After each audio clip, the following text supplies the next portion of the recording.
มาเด้อพ่อแม่พี่น้องมากินต้มเส้นนำกันต้มใส่เนื้อไก่งวงเนื้อไก่งวงนี่ก็เป็นเนื้อไก่งวงที่ว่าเขาเจ้าหมักมาแล้วมาเด้อมากินนำกันเด้อพี่น้อง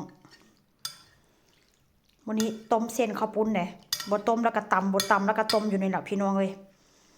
แล้วก็ต้มใส่เห็ดนำเห็ดนี่ก็ต้มตอนใหญ่ๆแบบนี้เลยนะวันนี้จิกกับบักเผ็ด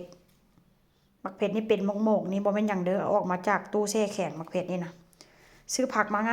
ามผักสะระแหน่นี่ก็ได้พี่น้องสะระแหน่หอมลาบเนี่ยใบใหญ่ฮะบ่แซ่บเท่าบ้านเฮาเด้อมันมีขนแล้วก็ค่อนข้างจะเผ็ดเด้ถ้าบ้านเฮานี่ก็บ่ได้ใบใหญ่แบบนี้มันค่อนข้างจะบ่คือกันพี่น้องแตกต่างจากบ้านเฮาแซ่บก่อนแล้วก็เป็นหึนๆเป็นเผ็ดๆบ้านเฮาแซ่บก่อนเด้อพี่น้องมาเด้อมากินนำกันเด้อแซ่บๆเลยมื้อนี้ใส่เผ็ดก่อน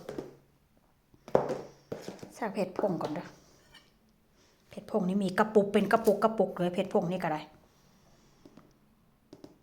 พี่ดาโอ้ใช่ลายแท้น้องพี่น้องเนาะมาเด้อมากินนำกันเด้อ